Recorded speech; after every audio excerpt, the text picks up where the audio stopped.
Hi, everyone. I think this is live, so maybe Amelia will tell me if it's not. But welcome. We'll give it a couple minutes here just to let people kind of get situated, and then we'll get started.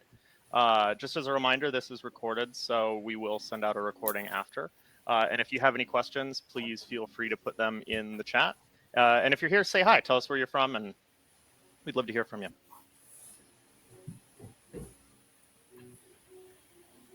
So how's everyone's morning going? I know we just did this, but we'll do it again. Never a dull moment in our industry, right? Not at all. San Francisco. Hi, Oliver. Hi, Scott. Hi, Angelica. Hey, Javier. How's it going? Nice. Awesome.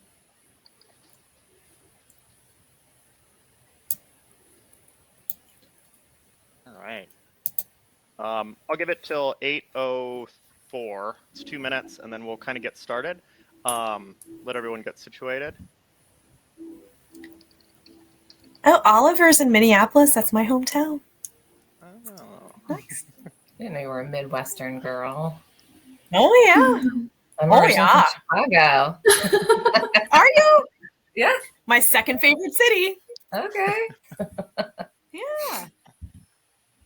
Are any of you guys going to be in the VRMA Spring Forum in Chicago? Yep. I'm going to take a little detour and go home first and then come back down to Chicago. Nice. So hit Minneapolis and Chicago. Well, we should skip a day and go to the Field Museum because it's super Oh, cool. I love the Field Museum. Oh. Let's not say that out loud. We're not skipping Yeah, anything. right. We're just Everyone adding- on the webinar is adding a invited to leisure the Field trip. Museum with us for a revenue management session. Not during the content of the session. Are you still based in Florida, Emily? Yes. I'm in Okay. Cape Canaveral. Okay. So our whole team is remote right now. So I'll probably be staying here. I'm actually going to be in San Francisco spring break. Nice. I'll Awesome. be here. Well, Awesome. Give me a ring. Yeah. I will. it is 8:04, so why don't we get started? Pleasure to have you all with us today. We're going to have a conversation about building revenue management skills and teams. Over the past couple of years, I'm sure we've talked to a lot of teams, both everyone here, both either been a part of teams or talked to teams who've really seen the volatility of what can happen in our industry through COVID and the different recoveries and stop-starts. We're coming off for a number of people really banner years, and for a number of people around the world, very difficult last couple of years with a lot of volatility in between. I think what we found is that a lot of organizations that maybe hadn't really focused on revenue management are maybe looking at the opportunities that are available in revenue management, or also the needs, like the requirement to have someone looking at what's going on, understanding and reacting to the changing conditions in things that used to be fairly stable. And so we wanted to have a conversation today about what it means to build out a revenue management organization within your organization, to find folks who maybe can help with that, and what some of those considerations would be. Because for many owners who've maybe done it themselves, or organizations that really focused on other aspects of the business, it may seem a little bit difficult for them to know how to start and how to find those people to do something that's so critical. So I have some great folks with me today. Why don't we all go around and give some intros? Sarah, why don't we start with you on my right, and then we can go around, and then I'll finish up, and we'll kind of tell you guys a little bit about who we are and what some of the experience we have is. Sure. So I'm Sarah Franzen. I am currently with Natural Retreats. I am their Director of Revenue Management and Analytics. My background is mostly, my relevant background is in hotels, in both business development, sales, and then revenue management. And made the jump to vacation rentals about 7 years ago to Natural Retreats. So I've been here at Natural Retreats for just about 7 years in a revenue management capacity. Started as the only person, and now I'm fortunate to have a team, a full team that I was able to build over the last 7 years. So that's me. Awesome. Heather, would you like to go next? Sure. Hi, I'm Heather Richer, and my background also includes some hotel revenue management experience. My partner has casino revenue management experience. I've also done restaurants, resorts. So it's exciting for me. The last 4 years, I've come over to short-term rental. So the majority of my career I spent as Vice President of Revenue and Distribution for Kimpton Hotels and Restaurants. 4 years ago, I came over into a marketing a leadership role at a short-term rental technology company, Red Awning. And then the last year and a half, I started my own business, Richer Logic. And so one of the reasons for that is like really seeing the need for revenue management to establish itself kind of as a discipline in short-term rental, vacation rental. The technology's only been around a few years, and our theory, kind of my partner and I, is that, at Cornell University, revenue management is taught for hotels and restaurants, and that vacation rental is kind of the next thing. So I'm excited to be here today to talk to you about this important topic. Awesome. Thanks, Heather. My name is Emily Patillo. I currently work as the Director of Revenue and Distribution at Highgate Vacation Rentals, which is a startup vertical of Highgate Hotels. We're venture capital backed and basically starting from the ground up right now. So it's a very fun experience, and this conversation is extremely relevant. I almost feel like I want to sit in on it to get everybody else's opinion. But I actually got my start, in vacation rentals itself. I started, even doing housekeeping and worked my way up in operations. I've done every segment of it. Then I started my own distribution firm out of Orlando before moving to Cassiola as their revenue manager. And Cassiola is a vacation rental agency out of Orlando with over 300 homes. I think we actually have their revenue manager on the line here too, Kelly. So I saw her. Hi, Kelly. And then just recently I moved over to Highgate. So super excited for this building phase. Awesome. Thank you, Emily.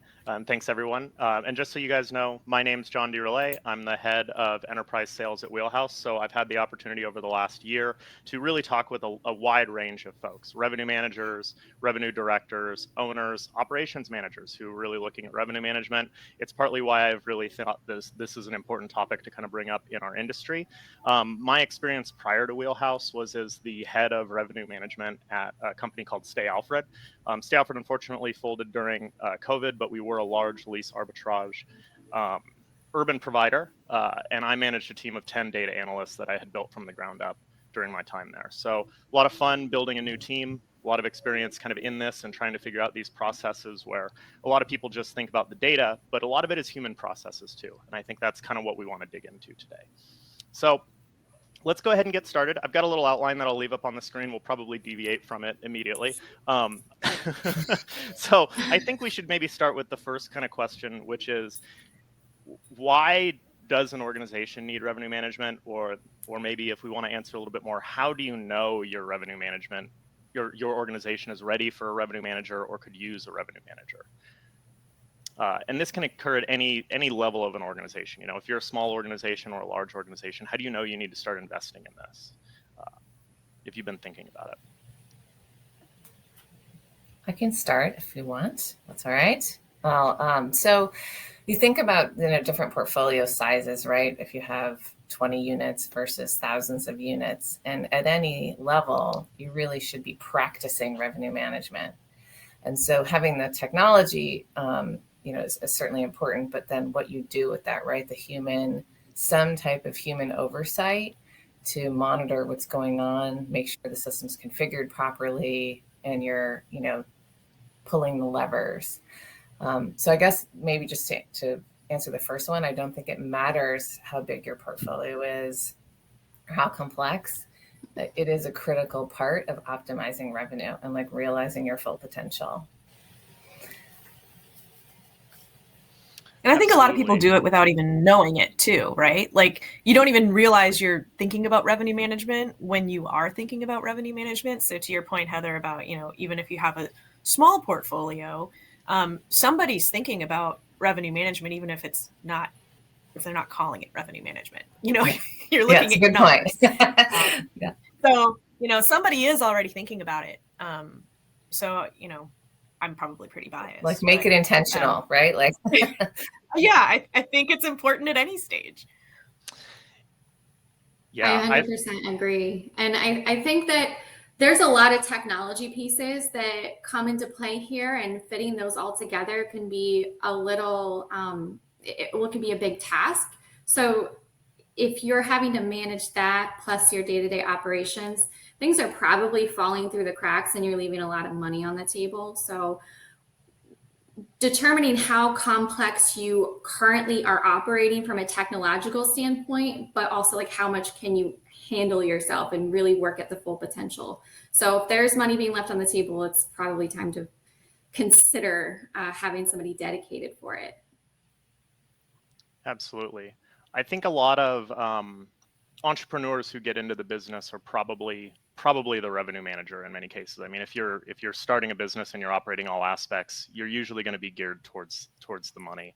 And so they probably build up a company doing it themselves. When they finally decided that they need to free up some of that time or really invest in more focus, what are the kinds of people that they should look for? Like, how do you find a revenue manager? Who's the kind of person you're looking to hire into this role? I never know who goes first. I'll go first. So I think the top thing, at least for me, is people who are naturally curious, people who like to solve problems but are good at solving problems. So both, I think, are really important. And you know, that natural curiosity means they're probably going to question everything. I mean, you know, it's also a really annoying trait in a lot of ways, but you know, I tend to question everything in my life, like from A to Z. But those people are the people that you want. I don't necessarily think they have to have a hotel revenue management background or an airline revenue management or any revenue management background for that matter. I mean, obviously that you want them to be teachable. I mean, they always say, you know, hire for, you know, attitude and, you know, and then, you know, teach the skills that you want or need. And I think that's absolutely true, but you want somebody who's going to, you know, continue to push through all the stuff to get to some sort of answer or conclusion, even if it's wrong.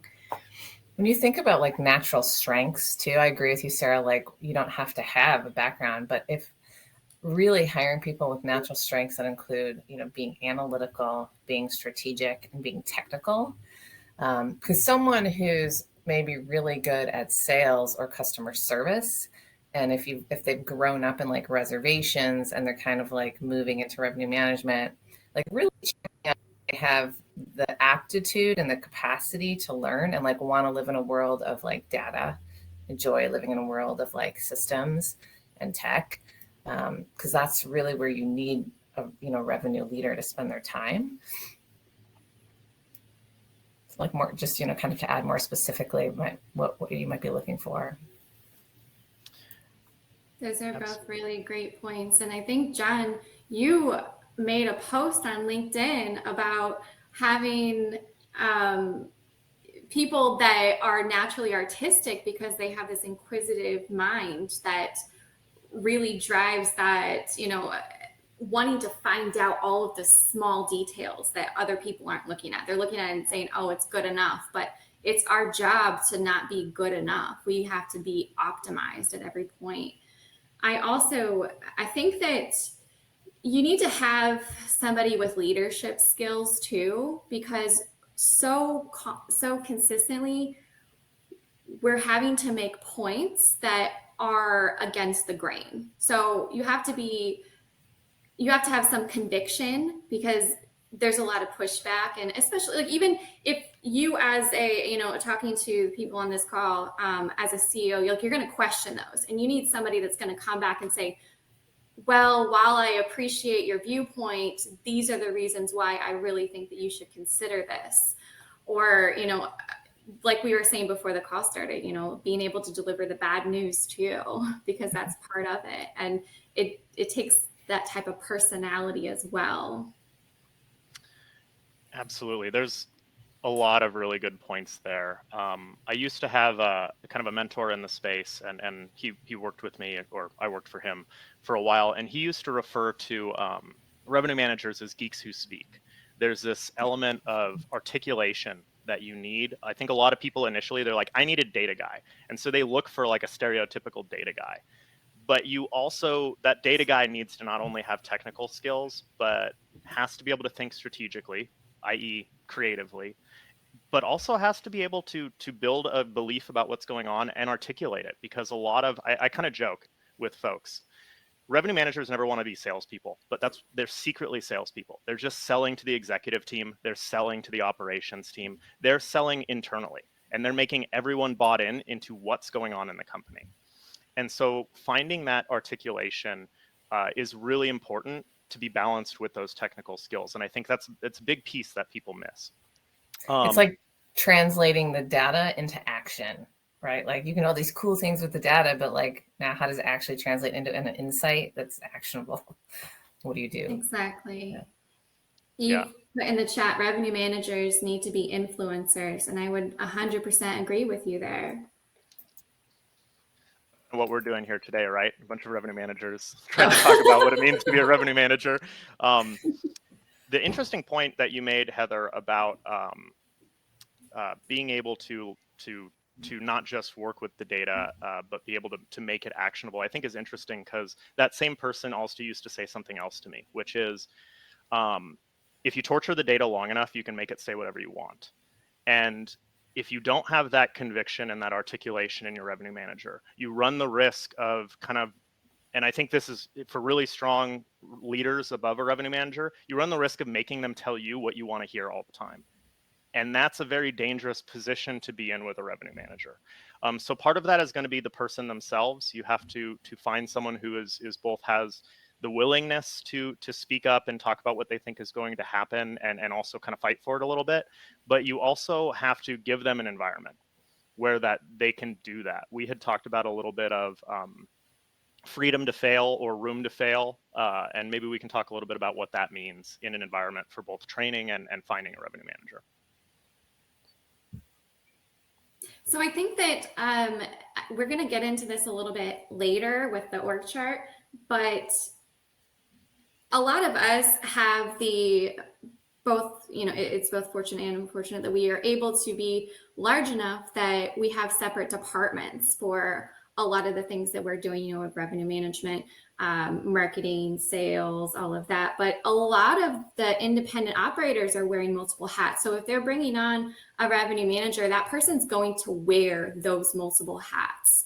So it might not just be segmented with just revenue management, or maybe revenue management falls under, a more broad scale. And so having somebody that has that artistic eye as well, so they can set up those listings to display, visually, aesthetically, and appealing to sell, that's a super important component of it. Whereas as you start to scale, you can silo those departments a little bit more and really structure that out. But in the beginning, that person's going to wear multiple hats. And maybe where you were going, John, too, was with the testing things and being creative and curious. Maybe it goes back to what you originally said too, Sarah, that you want that person to not think in a black and white way, to take the data and think about scenarios. And then maybe to what you were saying, Emily, think about how I'm not just thinking about a price. I know it's linked to the quality of the listing, and that revenue management is really a commercial view, and that you're using the data to make commercial decisions, right? So to be able to try to work with marketing to do X, Y, Z, or if you are marketing and revenue management, right? You're know what you need to do, and then you're setting up the email and sending it to. Potentially you're doing it all, but Exactly. but it's all tied together. So, I think you have to have the ability to. Sorry, I was just going to say, I think you have to have the ability to compartmentalize too. Compartmentalization is really important. There was a time when I was a sales director and the revenue manager at a hotel, which was not a good idea.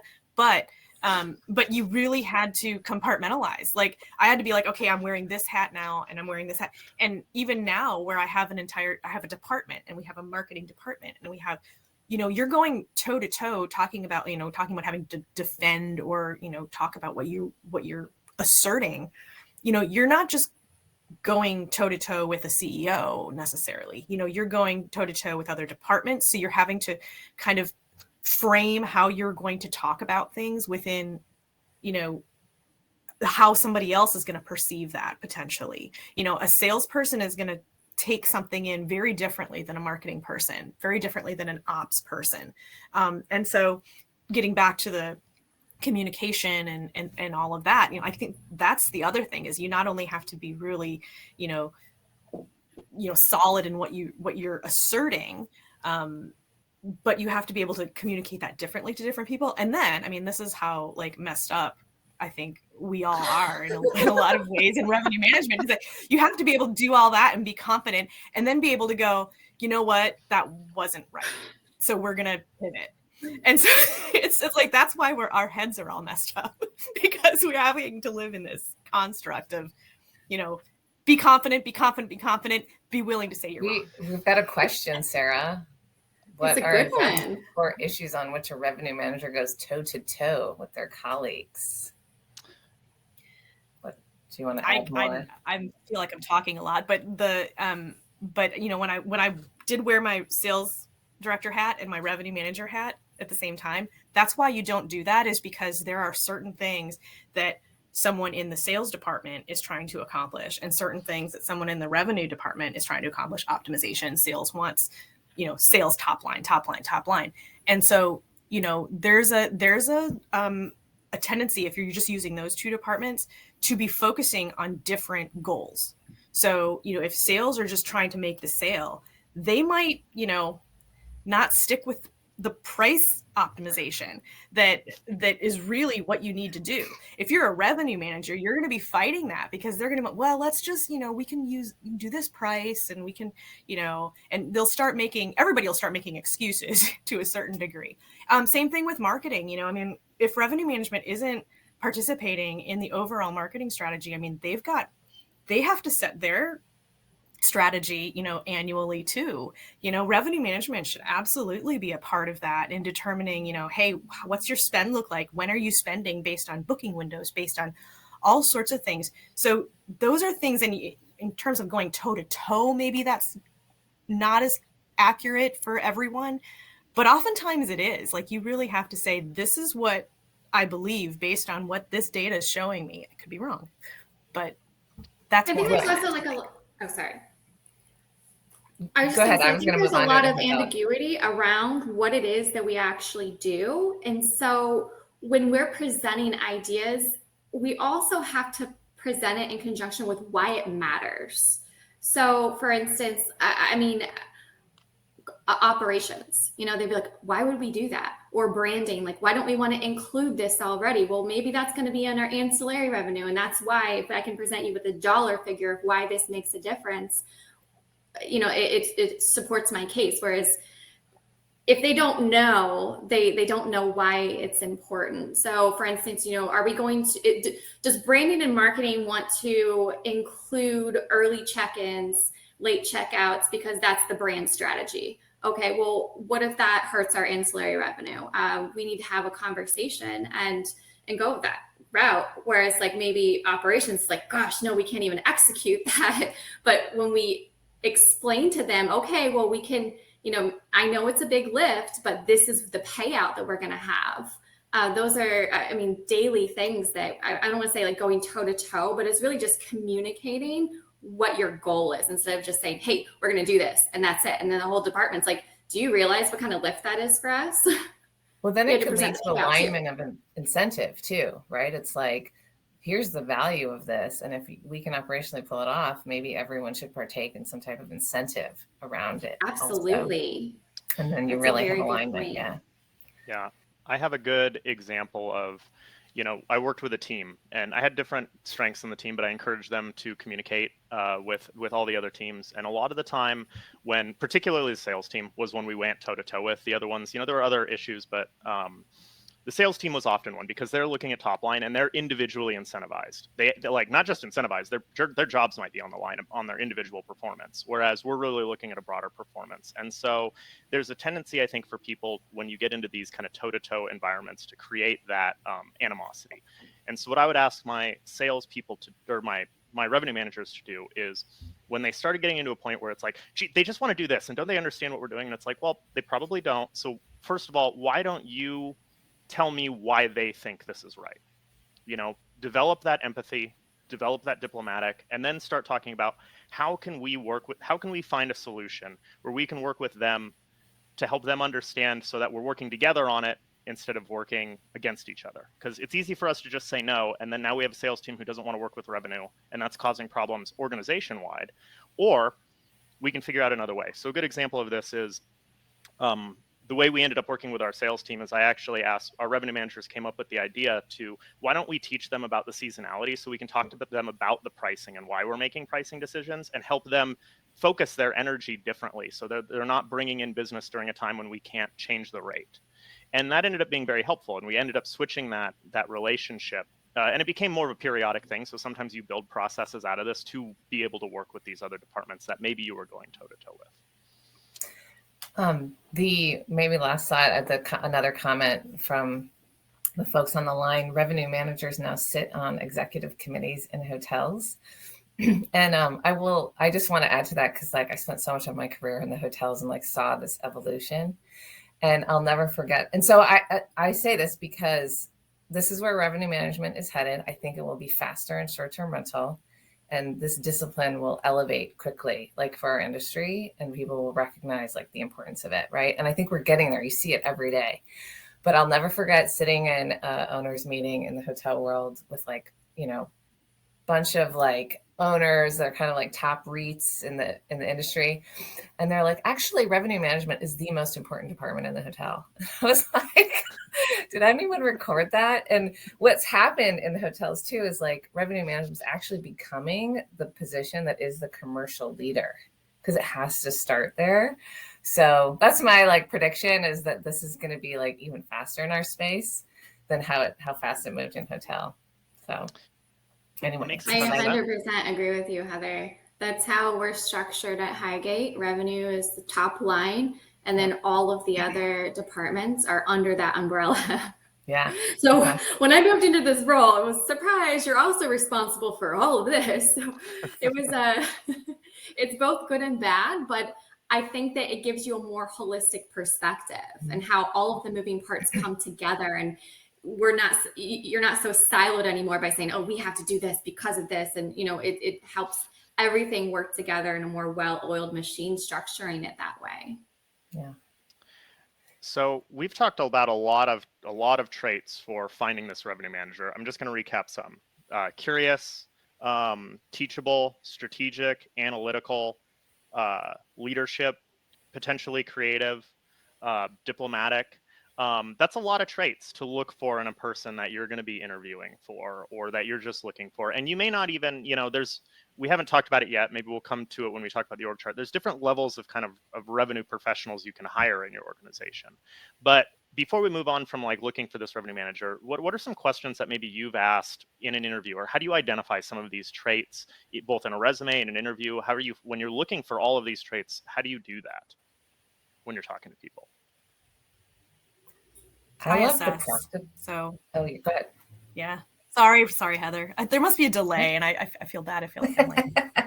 No, I was just saying. I do skills assessment all the time, so that's hugely important to me, and it's something that they do in the moment, and then they can explain how they did it, so I can see how their brain is working through things. Because even if they don't do it the way that I think that they should do it, it's interesting for them to explain their thought process. And for me to see how they work. And that to me is hugely important. It's not the only thing, and it's not a question per se, but it is something where I ask them to make, to reserve an extra hour to get a bunch of data and to, do something similar to what I might have them do in their role. But I think that's really important, and not just a skills assessment, just to see what they can do, but really to understand how they think. And will that kind of fit in with the team? The other way Sorry, I Heather. describe that as a practical interview, right? It's like you're having them a skills assessment or practical interview. And so it sounds like what you're saying, Sarah, is you literally will say, like, here is something, do this task, right? If you're like interviewing at the analyst level and you want to assess their like Tableau or Excel skill or something. But also even just how I like the practical interview example of, here are a set of reports and like ways we look at our business. Explain to me like what you see here, right? And like it's a way to kind of see like their curiosity and the way they're like, if they just have that, ability to read data like a book. So Yep. Another example maybe, yeah. So in the comments, Eve, you said that those traits are far more important than knowing specific software. And I would agree, like fundamentally, yes.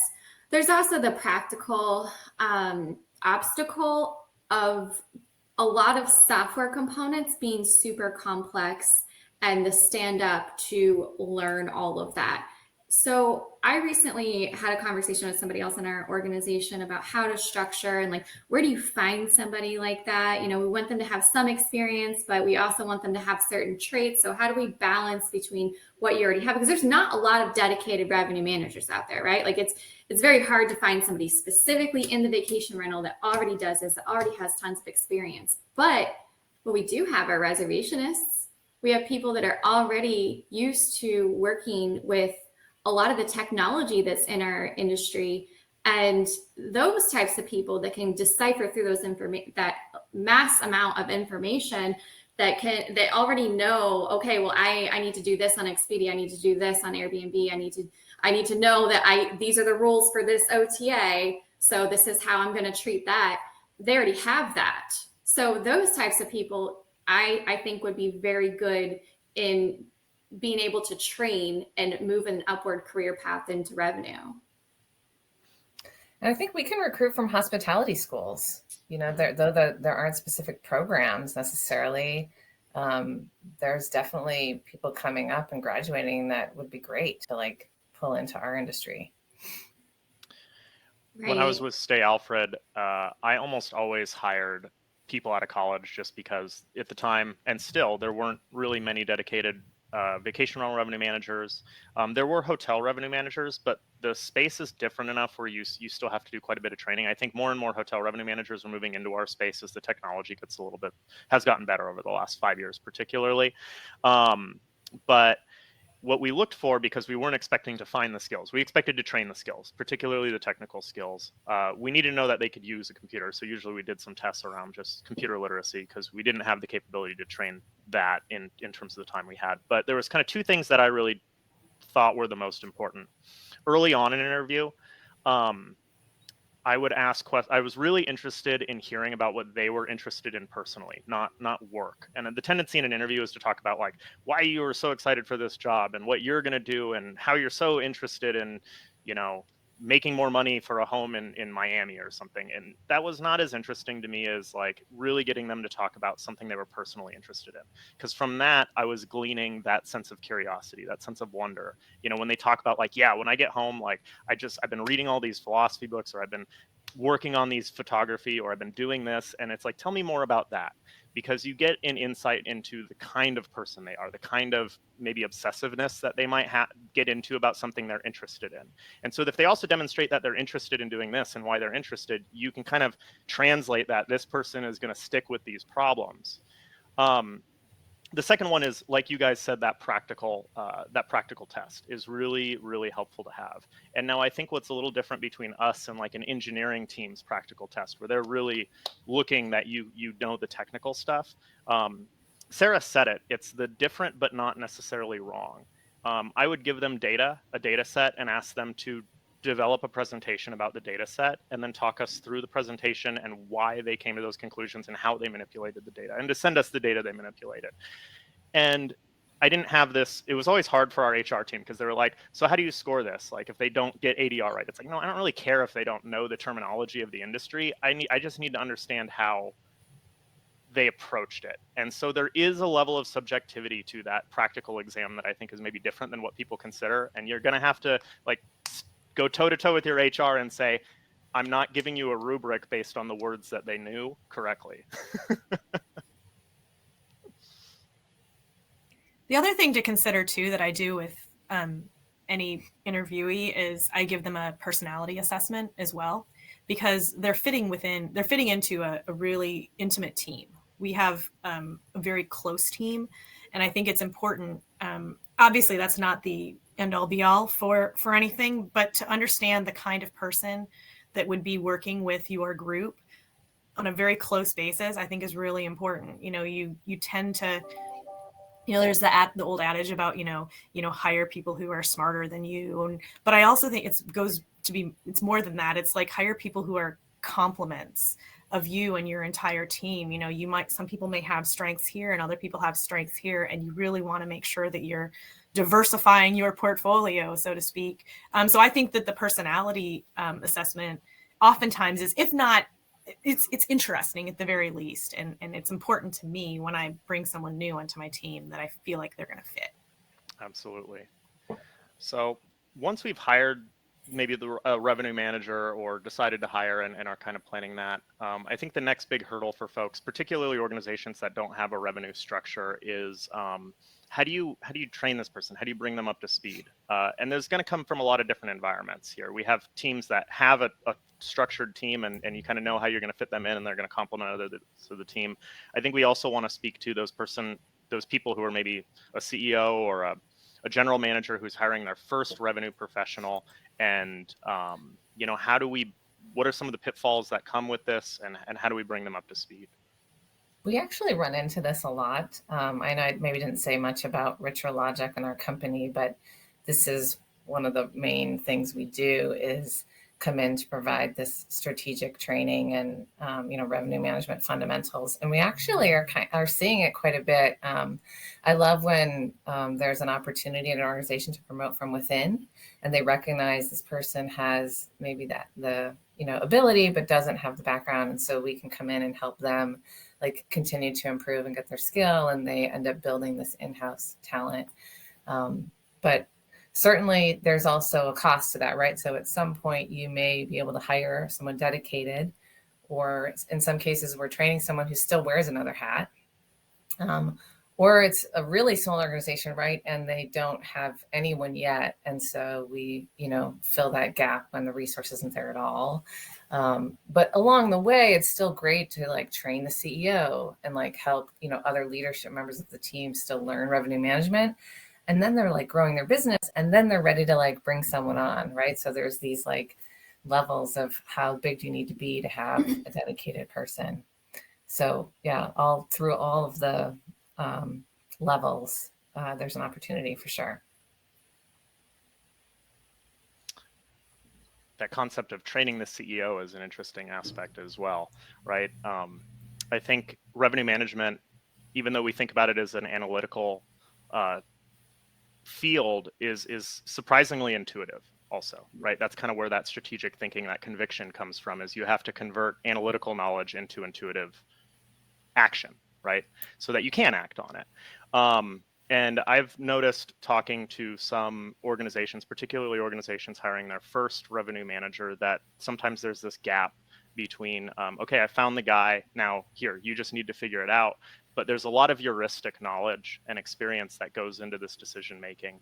Do you guys, know how to bridge that gap when someone is first coming on? How do you help translate that experience from someone who's been doing it a long time and doesn't necessarily have the time, so they found someone else to do it, to someone who's just coming in? And this could be true for really any part of an organization. I mean, any leader has to take what they know and bring someone into an organization's processes and things. But particularly for revenue management, what have you guys found successful?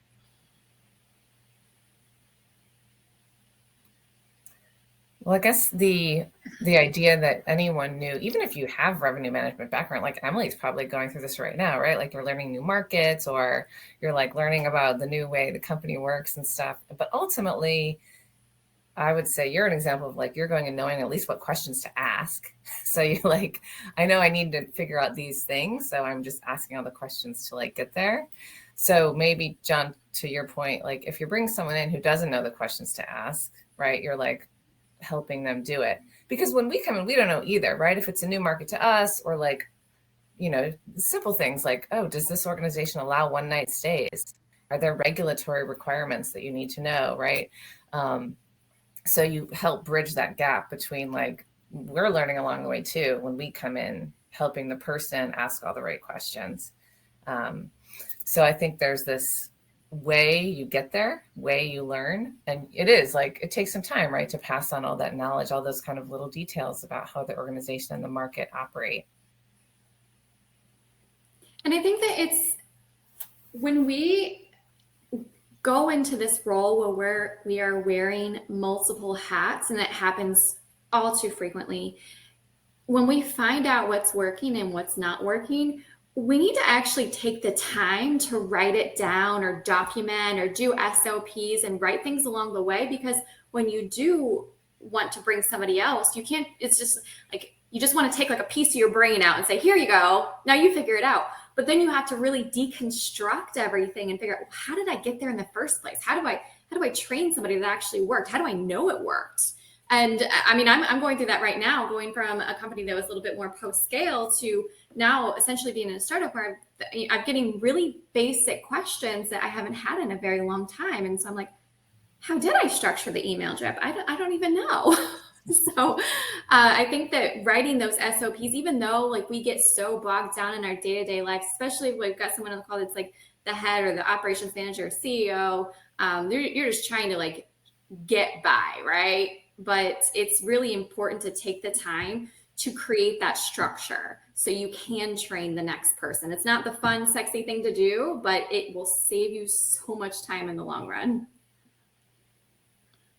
And I Sarah, think setting the SOPs right look? expectations. Sorry, our SOPs are not all written down, but we actually are. Over the last couple of years, we've been in the process of doing that. I think that is important, Emily. But I think what I was going to say is that I think it's really important to set the expectations with your leadership team. Like if you're bringing in someone who has no experience, but you're like, this is the person. This is our person who's going to come in and is going to, we need to be able to say, okay, all the cards on the table, this person doesn't have the experience. It's going to take X months to get this person going, and then also to be the cheerleader for that person as they go. Cause it's a lot. Any of us who've done it realize that you just, all of a sudden, you're just given all this stuff and you're supposed to make sense of it. I mean, I've always said, and I've told my team, expect a year. I need a full cycle for somebody to really kind of understand what's going on. And then even then, then you get COVID, so it's like, right. You just need time and to set that expectation with everyone is important. It's like the ramp up, the stabilization. We actually have come to a place when we work with an organization, we really won't work with someone for less than 90 days because otherwise it is kind of a waste of both of our time. You need just to like have at least 3 months to help get to a place of stabilization, right? And then from there, what does ongoing look like? But at least you are like, I've got all my tools. I understand. I've answered all my questions. We found that takes at least 3 months. I'm sure you have that too, like that first 90 days of an employee. Absolutely. I felt like I was just asking basic questions. I'm like, please don't fire me over these silly questions. I mean, and this is coming from someone that's fairly experienced in it too, but you have to kind of morph into these different roles. And until you really understand everything, you can't come in there with that conviction that you're used to and going toe to toe with the CEO and saying, no, we need to do this in a specific way until you really understand everything. So it's definitely a marathon, not a sprint. But if you've done the research, the due diligence, all of that to, get that right person, then invest in them. And over time, they're going to grow and morph into what you need them to be. Yeah, I think I agree with all of you guys. I'm going to touch on the SOP thing in a second. But, when you have an organization that's established or a department, the benefit of that is you can really pair your new revenue managers with experienced people, and you can give those resources. I used to say to our CEO, it's like, we're going to hire a revenue manager. They will do stuff within 3 months, but they really won't understand what they're doing for at least 9, if not a year, because they have to understand how, okay, great, you learned all this stuff these 3 months. Well, now it's a new season, so it's different. And that happens 4 times. So, and then for them to really build that whole concept of how the annual cycle of our business works, it takes a year. They have to live through it. And so what we really talked about is calibrating judgment. You're really teaching people, there's too many variables to say, if this happens, then do this. You kind of start that way, but because of these changing circumstances, you really have to think about it more as calibrating judgment. And the best way to do that is to work individually with someone. And that's really hard, I think, for particularly people hiring their first revenue manager. If they've been in a situation they're like, I really don't have the time to give this what it needs, I need to hire someone. Now you also have to make the time to calibrate your judgment with those. And one tip I think that is related to this SOP thing is, I think a lot of people coming from some organizations may think of SOPs as like, okay, directions, how do I change the rate? Log into this, do this. In our department at Stay Alfred, our SOPs were they were really much more strategic SOPs. They were not SOPs around like how to do specific tasks. And so one of the ways to kind of build that is, and you can do this even if you haven't hired your first revenue manager, is at the end of every month, just write a short, honestly, essay. It's like going back to school, but write a short paragraph or essay about what you think happened in your marketplaces that month, how you think you performed, and why. And that's the kind of stuff that, it's Stay Alfred. We had a pretty strong structure where our agents at the end of every month would, for every market, talk about what they think happened when what properties, new properties, old properties that went out, how that affected them, what they thought happened with the booking window. And they would just record this. It was a good way for them to communicate with me as the manager to talk about what they think happened when we were looking at performance. But when we brought new people on, or we had to switch the distribution of who was managing what, that became really helpful because we could hand them a document that was like, this is what we think has been happening in the market.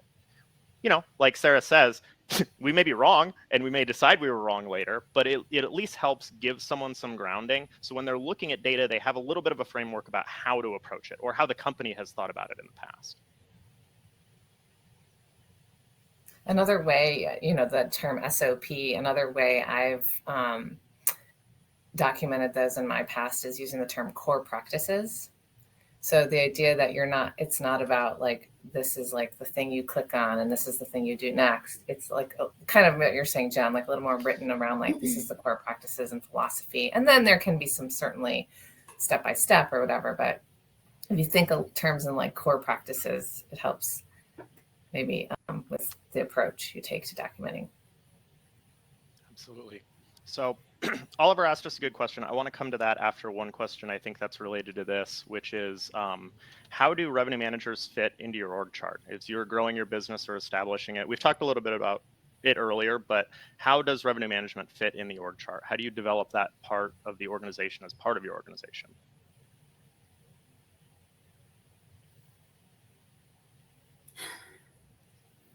Well, I touched a little bit on how we are structured.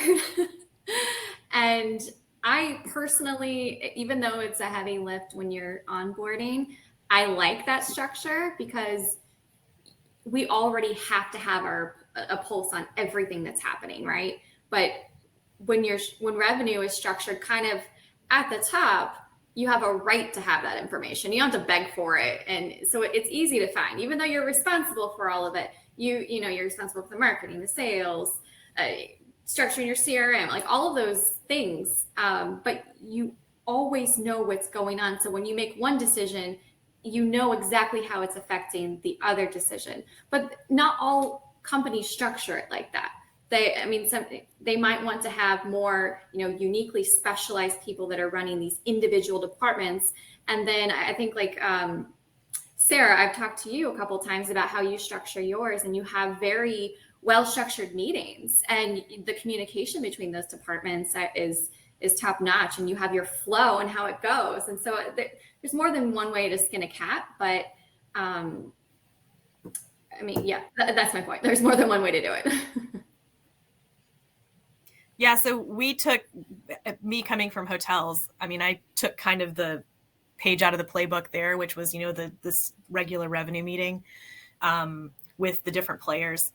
So our revenue meetings are actually much bigger than even in a hotel, but we definitely incorporate sales, marketing, BD, ops, the on-site teams, and we have these regular meetings where we are all the idea is to be very collaborative. We'll present data, we will present recommendations, we'll have the discussion with all of the team there, because, to an earlier point, somebody was saying, well, we can't, we'll make a recommendation, and then ops says, well, we can't do that. That's the forum to be able to, hammer that out. From a high level, so I have my own department in revenue management, just like there's a sales and just like there's marketing. I report to the SVP of revenue, which is he oversees all revenue generating departments. And then there's kind of like the hierarchies, there. But the idea is to be very collaborative within all of the departments, so that there's not necessarily this hierarchy like Emily has, which as a control freak, I would love that hierarchy that you have, Emily. I think that would be fantastic. But the great thing is that my company is really good at understanding that there needs to be that collaborative effort there. Revenue management and analytics has to inform other departments about certain things. We have to be the basis for, understanding what the sales cycle is going to look like. We have to be the basis for understanding how the marketing team is going to be allocating and directing their marketing dollars over the course of a year. We have to be able to explain and understand to BD the kinds of properties that they need to go after, because we understand the kinds of properties that perform. We have to be able to give this information to our leadership team so that they can understand really what's happening in the business, so that they can make the decisions that they need to make. So it's intentionally collaborative, and I like that. I wish that sometimes it was just like the top down. That would be great, but I think we make it work pretty well. In that setup, you really allow the people that you've hired to go in those positions to really shine and do their best work. Like, you do what you're best at, I'll do what I'm best at, and everybody can just, move on up that way. One of the things that I found particularly interesting about your structure, Sarah, is how you're so collaborative on the revenue and the distribution, because it's so often it's lumped together, like how do you separate not just like the distribution, but like the listing management? So because, like when we're doing revenue management, it's like, okay, well, there's multiple things that could have gone wrong. So we're trying to triage why this home isn't performing. Well, I mean, is it with the listing? Is it with the technology? Is it with the pricing? There's all of these different components. And so I feel like there's a tendency in the industry to just kind of lump it all together, but you've done a really good job of actually segmenting that. And in the so we are segmented. I was just going to kind of go a little farther with that. Yeah, that I see Javier's mentioning the same thing, right? Like good listings, bad reviews, and ultimately the term distribution is what's used in the hotel world a little bit. And I think it goes back to like, however it's structured, everybody needs to hold hands because it is the commercial approach. So there's this revenue management distribution. So in my role with Kimpton, it was call center distribution. So channels, listings, right? Connectivity, analytics, and then actual like the revenue strategy. And all of that came together under one department. But then you really had to hold hands with digital and marketing and PR to some extent, but really like arm in arm with digital. So how that like, again, like you said, how you actually structure it, who's the leaders and the oversight, but ultimately whatever you build, you want those people like working really closely together. Yeah, I think, speaking for maybe the person who is just looking for their first revenue manager or building or just starting to build it out, some of the things that we segment in larger organizations between distribution, marketing, sales, revenue management, you can probably decide what they're going to do, and they might be the revenue manager at the time. I think a lot of early organizations, distribution, parts and marketing, listings particularly, they're going to fall under your revenue manager. Now, I do think it's important to think about before you've established all of these kind of hierarchies is also what kind of person you're going to hire. There's a couple different levels of revenue manager. I might call them like a specialist, a manager, and an analyst. And they're going to be a little different. A specialist is someone who's going to be able to do all these things, but you're probably going to delegate work to them. You're going to give them direction. Hey, put in these rates, make sure this is like this. Can you set up all these listings? That's totally fine person to be in, but you have to remember that you're probably going to be delegating to them. A manager is someone who's going to be in charge of those things, and then that's really where probably if you're delegating, you can be a little less clear about exactly what their responsibilities are. Once you start requiring them to manage them, you need to start to delineate that. My revenue manager is going to be responsible for making sure the channel's connectivity is correct, and they may not build the listings, but they're going to make sure that the listings are working if there's a problem, that they're going to manage the pricing, that kind of thing. Your analyst is probably, and you call them different things, but they're probably going to have a much more strategic view, and so early on you probably won't be hiring analysts. You need a scale to support those kind of people, but thinking about not only what their responsibilities are and how they interface with other people who've maybe done those responsibilities in the organization, but also if they're going to delegate or be delegated to is very important. And you might have a mix.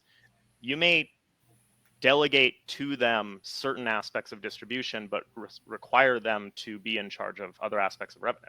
And so those are some things to just think about, particularly if you haven't built an organization within your organization for it yet. I also think that one of the things that's really easy to kind of put on a revenue manager's plate is onboarding. And if you have a company that has a lot of new acquisitions, typically you have a time frame that you want to get those properties up and live, and everybody's chomping at the bit, like, when is that property going to be live? So that's kind of like a drop everything else you're doing and work on this to get this listing live. But it's also one of those things where you need your revenue manager to be able to see the whole forest and not just be blinded by what's right in front of you. So when I was at Cassiela, that was probably the single biggest helpful thing, was to actually find somebody dedicated for our onboarding. So it wasn't taking all the resources from revenue, because the squeaky wheel gets the grease, and the squeaky wheel is typically always that new listing. That's a really excellent point, Emily. So we're running up on time a little bit. Oliver did have one question, so maybe one of us can take a stab at it. I don't want to take a stab at it because I don't know how to answer it. At what point does a revenue manager pay for themselves? We're the easiest ROI of like anything you could do. So, but yes, the like same way the any employee methodology pays for themselves. the methodology you use to formulate an ROI, right? There's like a million of them, but yeah, I guess my thought on that is there's a case study we do that illustrates here's where you are and here's where you finish. And then you talk about, right, all the things that by deploying revenue management, tactics and discipline, you show the lift, right? Had you done nothing, had you just stayed where you were, this is where you would have finished in your market. This is where you finished by actually deploying, revenue management oversight. So and certain, units in your portfolio might have more opportunity than others, right? You might be doing really well, but to just be able to illustrate that would be the way to actually calculate an ROI. That's just one method. But even the units that are doing really well, can you guarantee that they would have kept up at that speed if you didn't have the right eyes on it? That's a good point.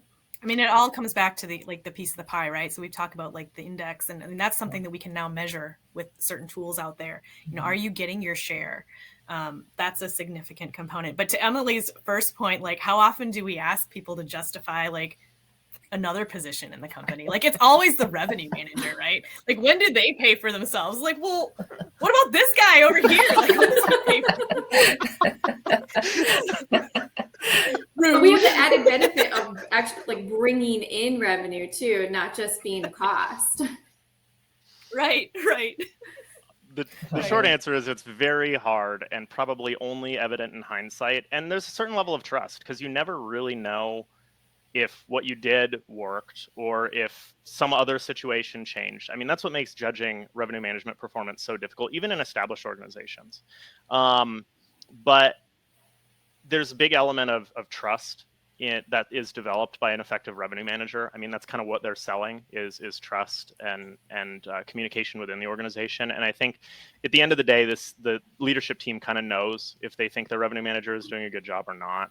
And there are things you can do to judge the analytics, but it is at the end of the day very difficult and probably done in hindsight, not really done in foresight. Because if you knew exactly what you needed to do to raise your revenue, you probably already have a revenue manager who's telling you. That's a yeah, whole or nother like Emily webinar. says, you'd be doing it. Yeah. I mean, you don't know what you don't know, and a lot of that is the inquisitive mind that in the time. If somebody that's wearing all the different hats in their business, even if they sat down and just focused on that, they're probably going to do pretty well. So just having somebody that's dedicated is quite beneficial in itself. Absolutely. Well, we are at an hour, so I really appreciate everyone's time today. I put up on the screen our contact information. Please feel free to reach out to us with any questions, and then we'll be sending out the recording of this webinar. But if you really enjoyed it, we'd really appreciate it if you shared it on your social or something and let people know if you found it helpful. And then I'll stick on for a couple more minutes. If any questions come up, I'll try to address them. Sarah, Heather, Emily, you guys are welcome to leave, but really appreciate your time and your insight. It was fantastic and a pleasure to spend an hour with you guys this morning.